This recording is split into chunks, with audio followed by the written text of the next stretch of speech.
Group 2 ముఖ్యంగా group 2 డిఎస్సికి వ్యవధి తక్కువ ఉంది, వారం రోజుల గ్యాపే ఉంది కాబట్టి ఇది కూడా ఏదైతే ఉద్దేశపూర్వకంగా డేట్స్ ఇవ్వడం కాకుండా గతంలో డిఎస్సి డేట్స్ అనేవి మే జూన్లో ఉండే.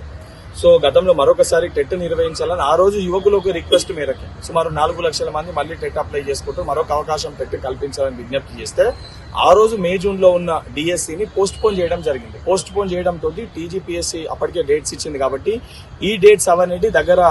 అంటే వారం రోజుల వ్యవధిలో వచ్చే ఒక పరిస్థితి ఏర్పడ్డది కాబట్టి 100% అది ఒకటి జెన్యూన్ డిమాండ్ కాబట్టి ఆ డేట్స్ అనేవి దగ్గర ఉన్నాయి, చదువుకునే అవకాశం కల్పించాలి, చదువుకోనికి సమయం లేదు అని చెప్పి అది ప్రభుత్వం దృష్టి. గతంలో కూడా ఇదే సమస్య ఉత్పన్నమైంది కాబట్టి ఇప్పుడు కూడా అదే సమస్య ఉత్పన్నమైంది కాబట్టి ఆ గ్రూప్ 2 పోస్ట్ పోన్మెంట్ పైన ఏదైతే ముఖ్యంగా 90% మంది విద్యార్థులు గ్రూప్ 2 పోస్ట్ పోన్మెంట్ నుంచి వీలైతే కొన్ని పోస్టులు దాంట్లో ఏవైతే ఖాళీగా ఉన్నాయో యాడ్ చేయాలని చెప్పి రిక్వెస్ట్ చేయడం జరిగింది. 100% వారి రిక్వెస్ట్ ని కూడా నేను ఎంపీ గారు ముఖ్యమంత్రి గారి దృష్టికి తీసుకొని వెళ్లి 100% అతి త్వరలో ఒక సానుకూల ప్రకటన తీసుకొచ్చే ఒక ప్రయత్నం కూడా చేస్తాం. ఇంకా మిగతా అంశాలు చర్చకు వచ్చాయి.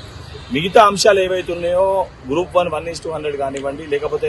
ఇతర ఇష్యూస్ ఏవైతే ఉన్నాయో డిఎస్సి స్టూడెంట్స్ ఏదైతే ఎగ్జామ్ మేము ఇప్పుడు రాస్తున్నాం మాకు ఇబ్బంది ఏంటంటే అసొంటి యువకులందరూ కూడా గత ప్రభుత్వం లెక్క 10 ఏళ్లకెళ్ళి ఇబ్బంది ఏ రకంగా వారు పడ్డారో అసొంటి అంశం రాకుండా 100% ఈ జరగబోయే అసెంబ్లీ సెషన్ లో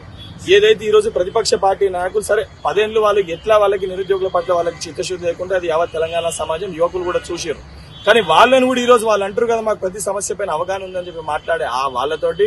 బీజేపీ పార్టీ వాళ్ళతో కూడా ఈ జాబ్ క్యాలెండర్ ని అసెంబ్లీని ప్రస్తావించి అసెంబ్లీలో చర్చకు పెట్టి అందరి సమక్షంలో 80,000 పుస్తకాలు చదివినని చెప్పే వ్యక్తి ఏదైతే ప్రతిపక్ష పార్టీ నాయకుడు అదేవిధంగా బీజేపీ పార్టీ నాయకులు అందరితో కూడా చర్చించి శాశ్వతంగా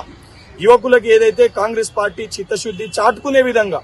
యువకులకు ఒక జాబ్ క్యాలెండర్ ప్రకటించి ప్రతి ఏడాది కూడా ప్రభుత్వంలో ఉన్న ప్రతి ఖాళీని కూడా భర్తీ చేసి యువకుల పట్ల కాంగ్రెస్ పార్టీకి ఉన్న చిత్తశుద్ధిని కూడా ఈ యొక్క అసెంబ్లీ సెషన్ లో జాబ్ క్యాలెండర్ ని ప్రస్తావించి డిక్లేర్ చేసి మా చిత్తశుద్ధిని కూడా మేము చాటుకుంటాం. ఏదైతే యువకులకి సంబంధించి అన్ఎంప్లాయిడ్ యూత్ కి సంబంధించి ఏదైతే 2-3 సమస్యలు ఏవైతే వారు ప్రభుత్వం దృష్టికి తీసుకొచ్చే ప్రయత్నం చేశారో అది నేను నాతో పాటు ఏదైతే సంబంధించి ఎంపీ చామల్ కుమార్ రెడ్డి గారు అదేవిధంగా మానవతరాయి భాగ్యలక్ష్మి చంద్రకాంత్ దయాకర్ గారు అందరితో మాట్లాడి ఆ సమస్యలన్నింటినీ కూడా విని ఏవైతే లీగల్ కాంప్లికేషన్స్ రాకుండా ఏదైతే యువకులు కోరుకుంటారో 100% ఈ సమస్యలన్నీ కూడా ముఖ్యమంత్రి గారి దృష్టికి తీసుకొని వెళ్ళి ఈ సమస్యల్ని పరిష్కరించే దిశగా ముఖ్యమంత్రి గారికి వివరించి 100% స్టూడెంట్స్ కోరుకునేది అయ్యే ఒక ప్రయత్నం తప్పనిసరిగా చేయడానికి ఈ రోజు ఏదైతే టూరిజం ప్లాసాలో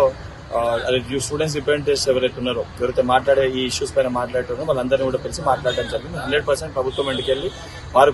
కోరుకునే విధంగా సానుకూల ప్రకటన వచ్చే ఒక ప్రయత్నం కూడా మేము చేస్తాం.